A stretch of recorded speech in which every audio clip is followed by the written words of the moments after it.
सो hello, good morning, good evening, good afternoon dear students. कैसे हैं सब लोग? अच्छे हैं? तो मेरा नाम है अबान और मैं हूँ अबान्स करियर एकेडमी का फाउंडर। और आज से हम लोग chemistry for the IGCSE Cambridge board start करने वाले हैं और एक एक चैप्टर कंप्लीट करके एक एक साथ में चलेंगे। पूरा जो भी आपका 2 इयर्स का कोर्स रहता है उसको कंप्लीट करेंगे। सब्जेक्ट कोड होने वाला है 0620 फॉर द केमिस्ट्री। साथ ही में फ़िज़िक्स की भी वीडियो चल रहे हैं और अभी हम लोग सोच रहे हैं साथ में फ़िज़िक्स और केमिस्ट्री दोनों कंप्लीट करेंगे। ठीक है, तो आज का जो हमारा टॉपिक होने वाला है, very first topic for the chemistry is state of matter. आज का जो टॉपिक होने वाला है is all about matters. Matters क्या होता है, किस किस टाइप के मैटर होते हैं, उनकी प्रॉपर्टीज़ क्या होती है ना। क्योंकि बहुत बेसिक है, अभी केमिस्ट्री की बहुत बेसिक लेवल की है, तो मैं भी ना बहुत बेसिक से पढ़ाऊँगा। ऐसा नहीं है कि मैं कुछ भी ऐसी टर्म्स यूज़ करूँ जो भी समझ में नहीं आए। So will start with the very basics, that is states of matter. Now what is matter? Matter क्या है, क्या होता है मैटर एक्चुअली में? मैटर क्या है भाई? कोई भी वो चीज़ जो यूनिवर्स में एग्जिस्ट करती है और हैज़ मास, और उसके पास क्या है, मास है, तो वो क्या कहलाती है, मैटर। जैसे मैटर कितने तरह के होते हैं? Solid, liquid and gaseous. Solid, liquid and gases, तीन अलग अलग मैटर, तीनों की अलग अलग प्रॉपर्टीज़ है ना। ये मैटर एक्चुअली में बनते कैसे हैं, मैटर्स होते क्या हैं? देखो, आप लोगों ने एक कहावत सुनी होगी, बूंद बूंद करके सागर बनता है ना। Drop of water makes the ocean, not the ocean but lake तो बना देता है ना, बारिश से तालाब भर जाता है। तो होता क्या है, मैटर्स को भी ना, मैटर जो बनता है ना वो बनता है पार्टिकल्स से ना। What is particle? पार्टिकल होते हैं बहुत छोटे छोटे एटम।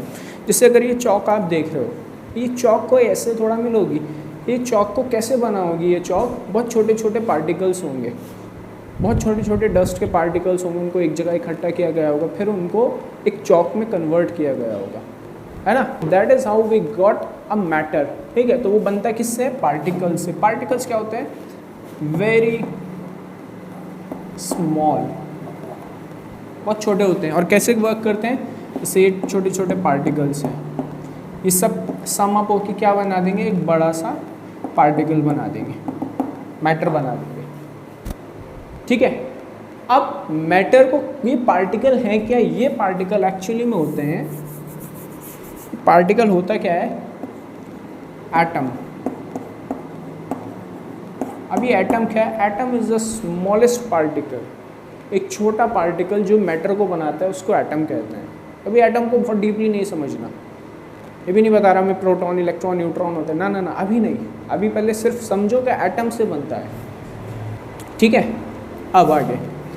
अब ये एटम समझ में आया कि एटम छोटे छोटे पार्टिकल्स होते हैं। बहुत छोटे छोटे एटम्स को बना के क्या होता है, इसको लिख दूँ क्या कहीं? बहुत छोटे छोटे एटम्स को बना के बनता है मॉलिक्यूल।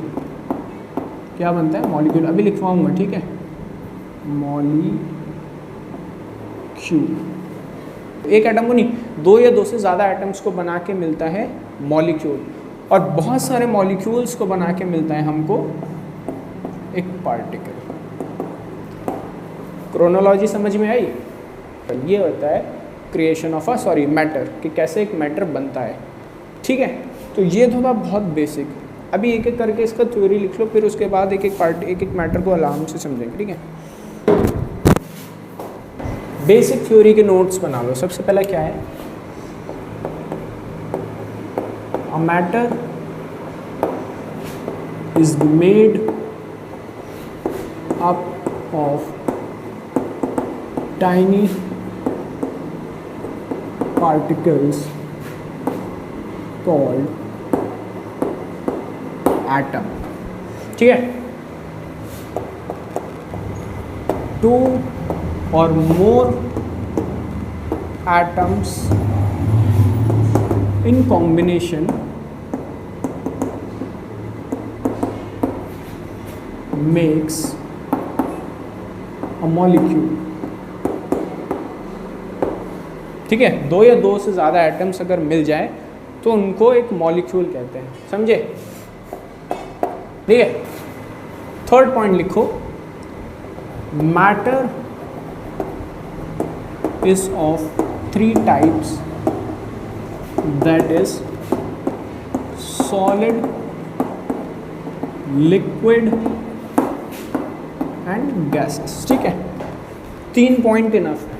ठीक, तो ये तो बेसिक थ्योरी कंप्लीट हो गई। अब आ जाते हैं थोड़ा सा पार्टिकल्स को और डीपली समझते हैं। देखो, पार्टिकल्स जो होते हैं ना, पार्टिकल्स क्या करते हैं, दे वाइब्रेट। ये क्या करते हैं, ये हर वक्त मोशन में रहते हैं, हिलते डुलते रहते हैं। इनमें ना वो जैसे वो होते हैं ना शैतान बच्चे, उनको हर वक्त शैतानी करने को चाहिए। कभी टीचर बोले इधर जाओ तो वो इधर नहीं जाएंगे, बल्कि उल्ट अपोजिट डायरेक्शन में जाएंगे। शांत बैठो तो शांत नहीं बैठेंगे। तो पार्टिकल्स भी ना शैतान स्टूडेंट्स होते हैं। ठीक है, तो पार्टिकल्स क्या करते हैं, हर वक्त वाइब्रेशन में रहते हैं, वाइब्रेट करते रहते हैं। ठीक है, जब वो उनका वाइब्रेशन का डायरेक्शन कैसे होता है, इनका वाइब्रेशन किस तरह का होता है, इन रैंडम जिगजैग मोशन। तो ये क्या करता है, रैंडम जिगजैग मोशन करते हैं। कैसे, अगर ये मान लो पार्टिकल्स हैं छोटे छोटे, तो ये कभी इधर जाएगा, फिर इधर जाएगा, फिर इधर आ जाएगा, फिर इधर जाएगा, फिर इधर आ जाएगा, फिर इधर, इस तरह से मूव करता रहेगा एक particle. That is how a particle moves. ठीक है, ये वाइब्रेट करता रहता है, जिगजैग। ठीक है, तो ये जिगजैग मूव करते हैं, इतनी बात तो समझें। अब इस जिगजैग मूव करने का मतलब क्या होता है कि देखो, हर पार्टिकल में ना हर पार्टिकल में हर तरह का मूवमेंट नहीं होता। जैसे सॉलिड में वाइब्रेशन इतना नहीं होता, ठीक है, लिक्विड में थोड़ा ज़्यादा होता है और गैसेस में तो बहुत ज़्यादा होता है। इसका एग्जांपल क्या है, एग्जांपल ये है कि जब आप घर में आते हो और मम्मी कुछ अच्छा बनाती है तो आपको क्या होता है, स्मेल आती है। तो स्मेल क्या है, एक एग्जांपल है किसका, पार्टिकल्स के वाइब्रेट होने का। क्योंकि मुझे एक बात बताओ, खाना बन रहा है ना, कुछ मस्त खाना बन रहा है, कुछ भी जो तुम्हारी फेवरेट डिश है, उसकी क्या होगा, स्मेल ऐसे जाएगी और तुम यहाँ बैठ के क्या हो जाओगे, ज़बान बाहर आ जाएगी, है ना। तो वो स्मेल जो है वो एक्चुअली में पार्टिकल्स ही तो है। गैसेस भी क्या है, पार्टिकल है ना। तो वो पार्टिकल्स वाइब्रेट हो रहे हैं, वाइब्रेट होने के बाद तुम्हारी नोस्ट्रल्स में जा रहे हैं, वहाँ से जाके तुमको फिर क्या होएगा, स्मेल आएगी। ठीक है, तो पार्टिकल्स वाइब्रेट करते हैं, बट ऐसा नहीं होगा अगर खाली कुकर रखा है तो कुकर की स्मेल ऐसे नहीं आएगी, बहुत कम। मतलब कुकर की जो अगर मेटल की स्मेल होती है वो तो आएगी, वो भी तब जब तुम एकदम नाक उसको लगा के स्मेल करने की कोशिश करोगे। अदरवाइज़ कुकर रखा है तो कोई ऐसे नहीं बोलता आज तो कुकर की स्मेल आ रही है, नहीं भाई, कुकर की किसी को स्मेल नहीं आती। ठीक है, तो that is the example of how particles vibrate. इसी वाइब्रेशन की वजह से एक फिनोमेना होता है। तो इसी वाइब्रेशन की वजह से ना एक फिनोमेना होता है, बड़ा गजब का फिनोमेना होता है, उसको बोलते हैं डिफ्यूजन। डिफ्यूज़ होना, वो वाला डिफ्यूज़ नहीं, दूसरा डिफ्यूज़। डिफ्यूजन क्या होता है कि मान लो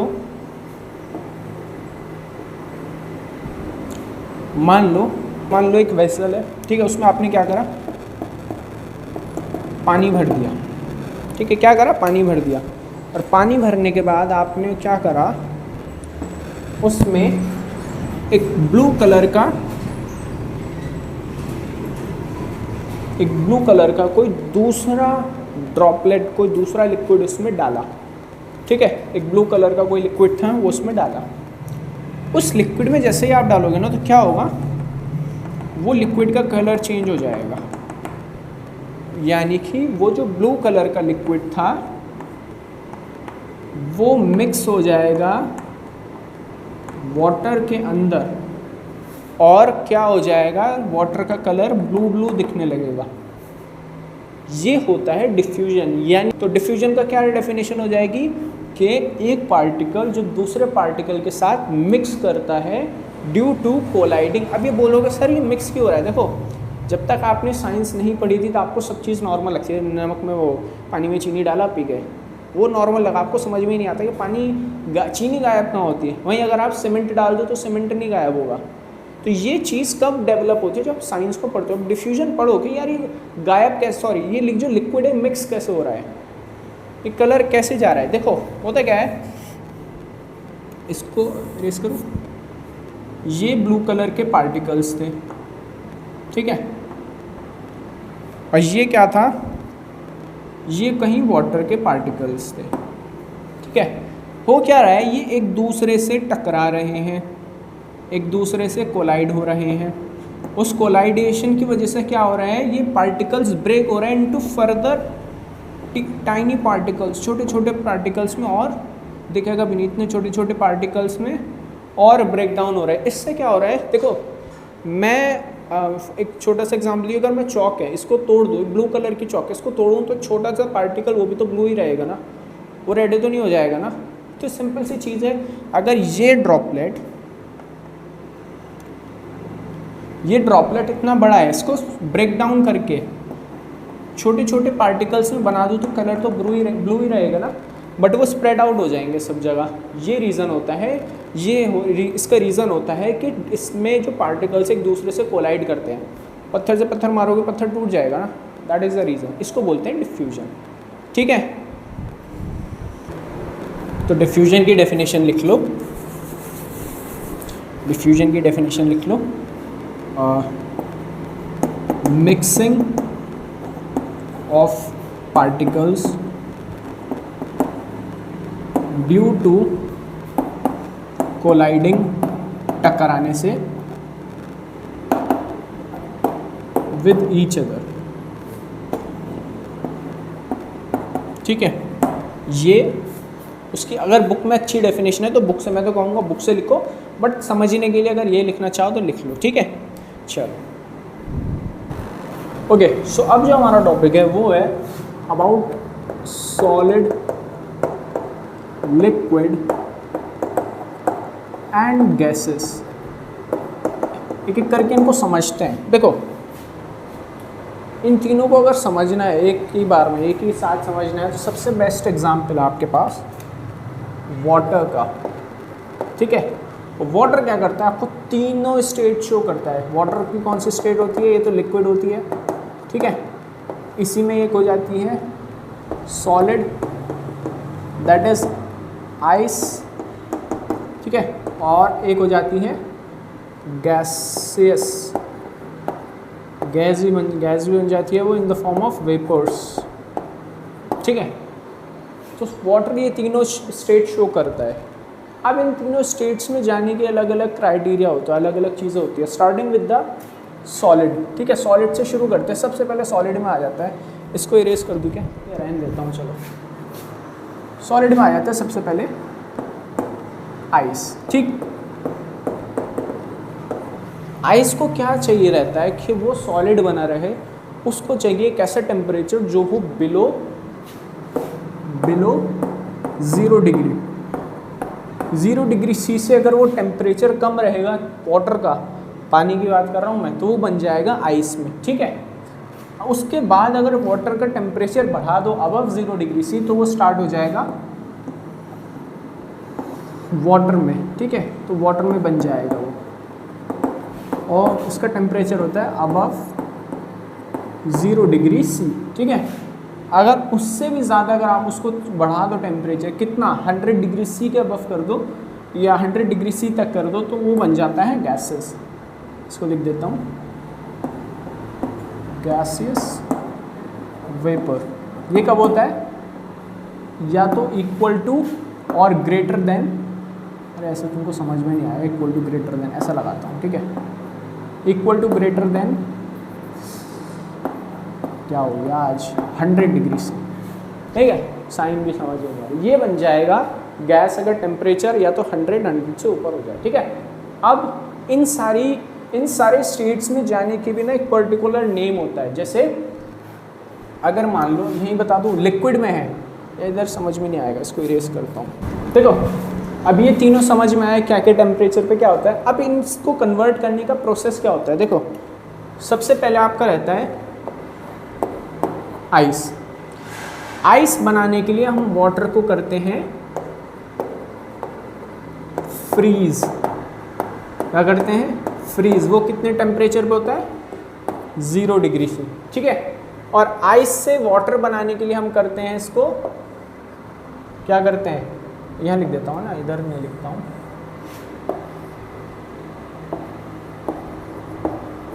इसको करते हैं melt.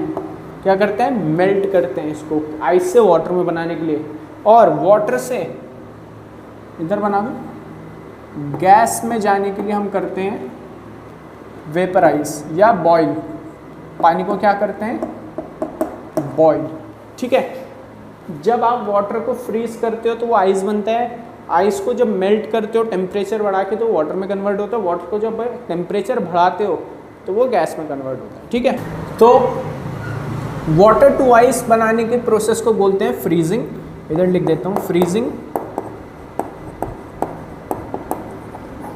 Eight 0 degree C water to ice, ठीक है। आइस टू वाटर बनाने के लिए हम करते हैं, क्या करते हैं? मेल्टिंग, ठीक है। और वो होता है, वो किसके लिए होता है? आइस टू वाटर के लिए। 2 लिख देता हूँ मैं ना, आइस टू वाटर, ठीक है। आइस टू वाटर के लिए मेल्टिंग करते हैं, ठीक है। उसका टेम्परेचर होता है अबव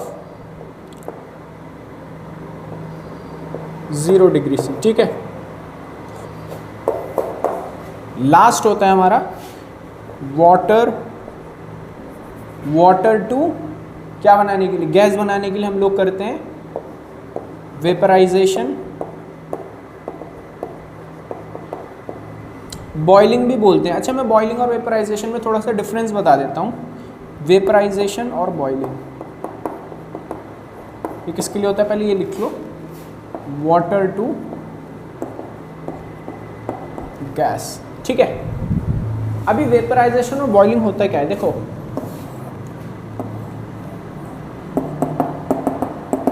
ये एक वाटर है जो कि है 25 डिग्री सी पे, ठीक है, रूम टेम्परेचर पे। और ये एक वाटर है 100 डिग्री सी पे। देखो, वेपराइजेशन एक ऐसा प्रोसेस होता है जिसमें वाटर जो है वेपर्स में कन्वर्ट होता है, भाप बनता है ना, धुआं धुआं होता है ना वो। अब वेपराइजेशन जो होता है वो किसी भी टेम्परेचर पे हो सकता है, ऐसा नहीं है उसके लिए आपको कोई पर्टिकुलर टेम्परेचर की ज़रूरत है, वो रूम टेम्परेचर पे भी हो जाएगा। जैसे आप देखते भी हो कई बार कि जब बर्फ़ होती है ना, बर्फ़ में भी स्टीम ऐसा भाप निकलती है, वेपर्स निकलते हैं। वो क्यों होता है? Vaporization happens at every temperature, कोई से भी टेम्परेचर में। जैसे यहाँ पे अगर 25 डिग्री सी पे एक लिक्विड रखा हुआ है, ठीक है, तो आप देखोगे यहाँ भी वेपराइजेशन होगा, बहुत थोड़ा होगा बट होगा। लेकिन जैसे ही आप इसका टेम्परेचर बढ़ाओगे ना, टेम्परेचर बढ़ाने से क्या होता है? छोटे छोटे पार्टिकल्स होते हैं, पार्टिकल्स क्या होता है? एक्साइटेड हो जाते हैं, है ना। पार्टिकल्स एक्साइटेड हो जाते हैं, एनर्जी आ जाती है, फिर वो क्या होता है? वो ज़्यादा जल्दी से इवेपोरेट होने शुरू हो जाते हैं। तो जब टेम्परेचर 100 डिग्री से होता है तो वो प्रोसेस कहलाता है बॉइलिंग। बॉइलिंग में क्या होने लगता है? सारे जितने भी पार्टिकल्स हैं वो जल्दी जल्दी स्टीम बनते हैं, स्टीम मिलती है आपको, बबल्स मिलते हैं और सारा पानी जल्दी से वेपराइज हो जाता है। बट रूम टेम्परेचर पे बहुत स्लोली होता है। तो ये डिफरेंस होता है वेपराइजेशन और बॉइलिंग में। Vaporization happens at every temperature, whereas boiling happens only at 100 degree C, ठीक है। तो 100 डिग्री सी पे वेपर बनता है, वो 100 डिग्री सी पे बॉइलिंग होता है। बाकी वेपराइजेशन सब पे बनता है, इवन बर्फ़ में भी वेपराइजेशन होता है, ठीक है। अब एक छोटा सा ना ग्राफ है जिसको बोलते हैं हीटिंग कर्व।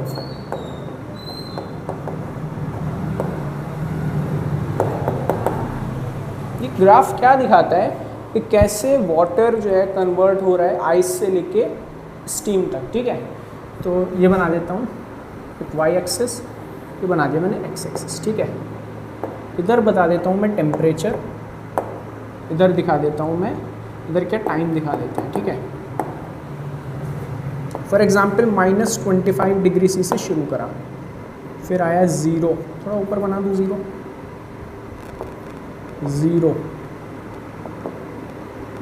फिर आया कितना 10 कर देता हूँ, फिर 20, फिर 100 कर देता हूँ, है ना।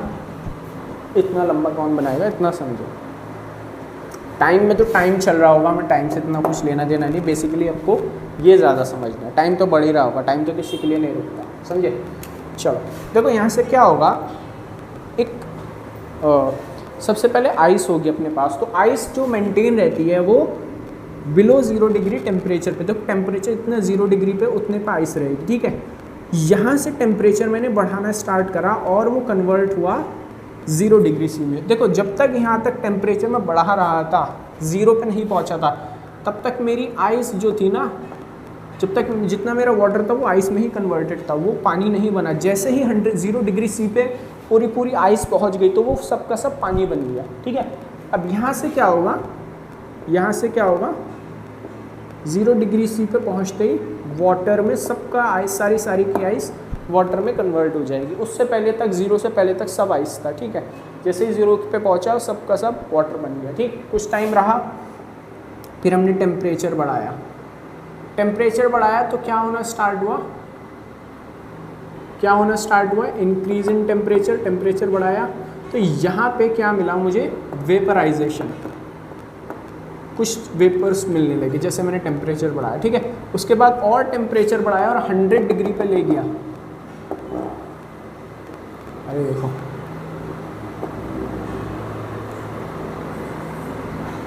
बना के दिखाता हूँ मैं तुमको लाइन, मिला। चलो 100 डिग्री है ना। तो 100 डिग्री सी पे जैसे ही पहुंचा, ये वाला टेम्परेचर कहलाता है बॉइलिंग पॉइंट, ठीक है। और यहाँ पे होना शुरू हो गया स्टीम। यहाँ आपको मिलने लगा क्या, स्टीम। स्टीम मिल गया, यहाँ पे बॉइल हुआ वाटर और सबका सब वेपर्स में कन्वर्ट हो गया, समझे। तो ये था आपका हीटिंग कर्व, समझे। चलो अब आ जाते हैं इंडिविजुअली एक एक टॉपिक पे, सॉलिड लिक्विड गैसेस पर, उसको अच्छे से और समझते हैं, ठीक है। देखो सबसे पहले आ जाता है हमारा सॉलिड्स। सॉलिड्स क्या होता है, रिजिड होते हैं। रिजिड मतलब they don't change their, do not change their shape, ठीक है। अपनी शेप को चेंज नहीं करते हैं वो, है ना। आपने देखा होगा, अगर ये पेन है मेरे पास, है ना, ये पेन है, ये क्या करेगा, जैसा है वैसा ही रहेगा। इसको किसी वेसल में डाल दूँ, कहीं और रख दूँ, वैसा ही रहेगा, अनटिल अनलेस का टेम्परेचर चेंज करके मैं इसको मेल्ट ना कर दूँ, ठीक है। तो जब तक सॉलिड स्टेट में है तब तक तो वो रिजिड है, ठीक है। तो सॉलिड का स्ट्रक्चर कैसे होता है, पार्टिकल या एटॉमिक स्ट्रक्चर कैसे होता है। अगर ये सॉलिड है ना तो इसके सारे एटम्स ना क्लोजली पैक्ड होंगे, ऐसे क्लोजली पैक्ड होंगे, एक दूसरे के अंदर ना, एक दूसरे के अंदर चिपके हुए होंगे, ठीक है। Closely packed atoms.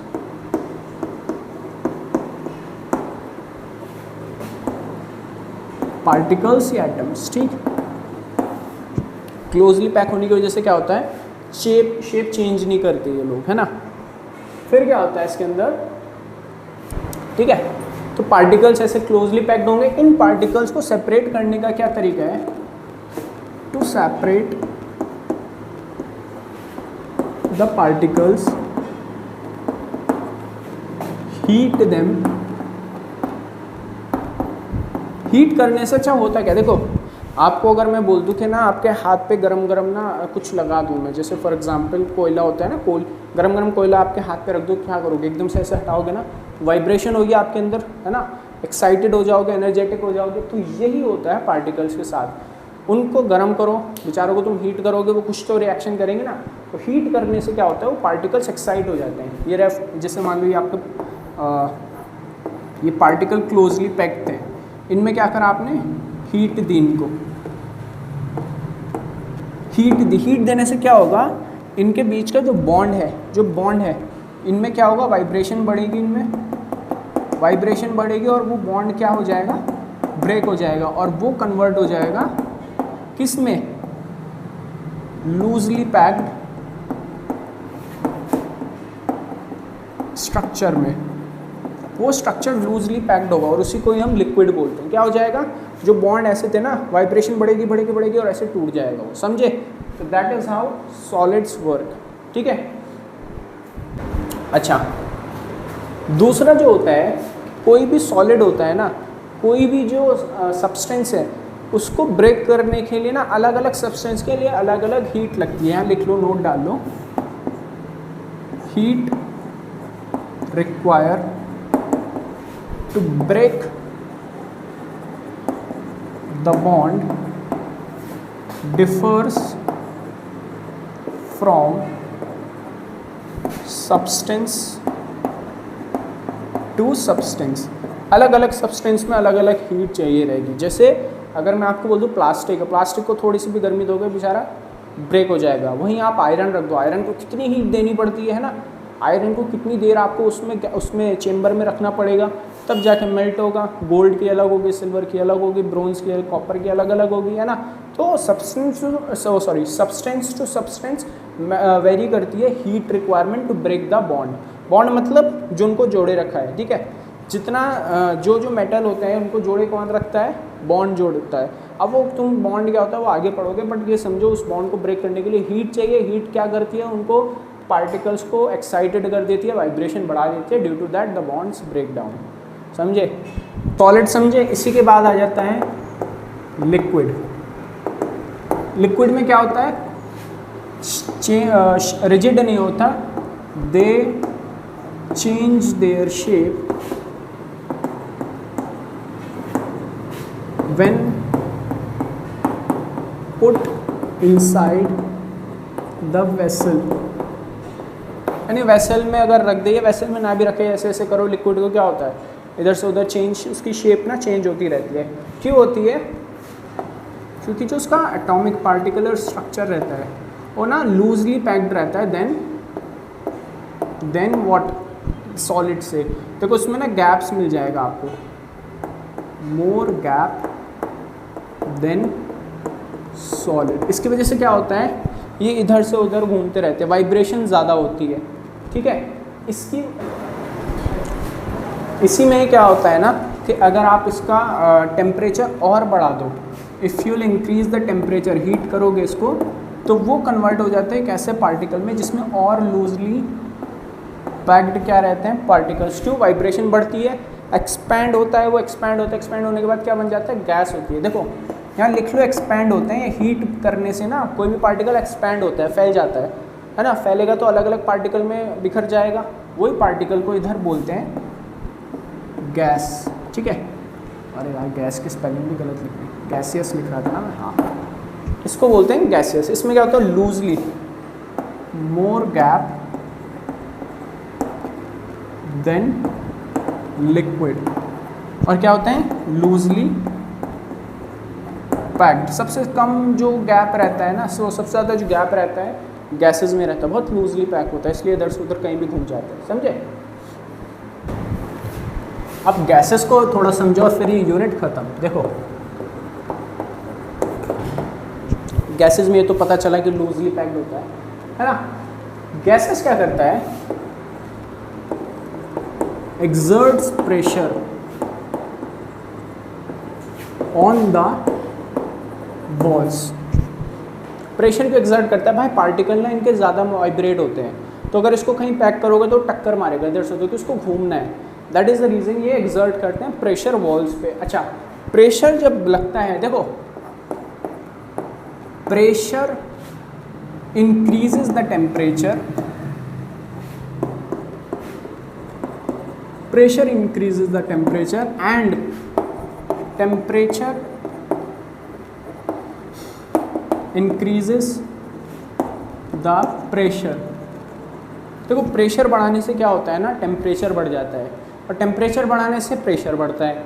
क्यों, एग्जाम्पल आपका कुकर है ना, कुकर होता है ना, कुकर में क्या होता है, प्रेशर बढ़ता है, टेम्परेचर बढ़ता है, आप हीट करते हो तो प्रेशर बढ़ता है, तो खाना जल्दी बन जाता है। दैट इज़ द रीज़न कि टेम्परेचर और प्रेशर क्या होता है, डायरेक्टली प्रोपोर्शनल होते हैं। समझे। तो गैसेस में अगर आप टेम्परेचर बढ़ा दोगे तो उसमें प्रेशर बढ़ेगा, टेम्परेचर बढ़ाने से क्या होगा, वाइब्रेट ज़्यादा होंगे, वाइब्रेट करने से क्या होगा, प्रेशर बढ़ेगा, आसपास ज़्यादा टक्कर देंगे, ठीक है। और टेम्परेचर कम कर दोगे तो प्रेशर भी कम हो जाएगा, या प्रेशर बढ़ा दोगे तो हीटअप हो जाएगी गैस, ठीक है। तो ये होता है गैसेस के बारे में, ठीक है।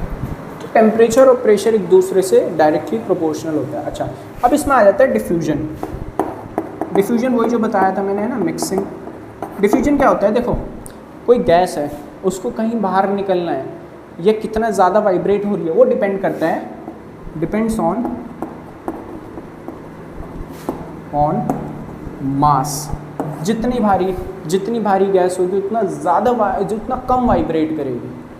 कैसे, जैसे मान लो एक पतला सा इंसान है ना, कोई एथलेटिक बॉडी वाला इंसान है, अच्छा सा फिट एकदम, तो उसको रनिंग, एक्सरसाइज, जॉगिंग सब अच्छे से करेगा।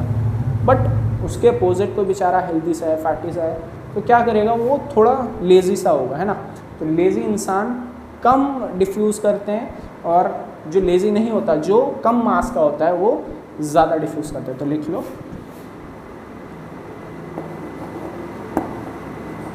ग्रेटर मास लेस डिफ्यूजन। और टेम्परेचर पे भी डिपेंड करता है, ठीक है। टेम्परेचर पे कैसे करता है, जितना ज़्यादा टेम्परेचर उतना ज़्यादा डिफ्यूजन, ठीक है। टेम्परेचर भी बढ़ता है तो डिफ्यूजन बढ़ेगा, वही चीज़ के वाइब्रेशन बढ़ जाएगी तो डिफ्यूजन भी बढ़ जाएगा, समझे। तो आई थिंक पूरा यूनिट ख़त्म हो चुका है। अच्छा लगा तो लाइक करो, सब्सक्राइब करो, है ना। और कुछ प्रॉब्लम है, डाउट है तो कमेंट में पूछ लो। आई थिंक ये पूरा यूनिट कंप्लीट हो चुका है। अब इसके साथ नई वीडियो फिज़िक्स केमिस्ट्री भी आती रहेगी। सो प्लीज़ अगर अच्छा लगा तो लाइक करना, सब्सक्राइब भी कर देना, और मिलते हैं नेक्स्ट वीडियो में। Thank you so much.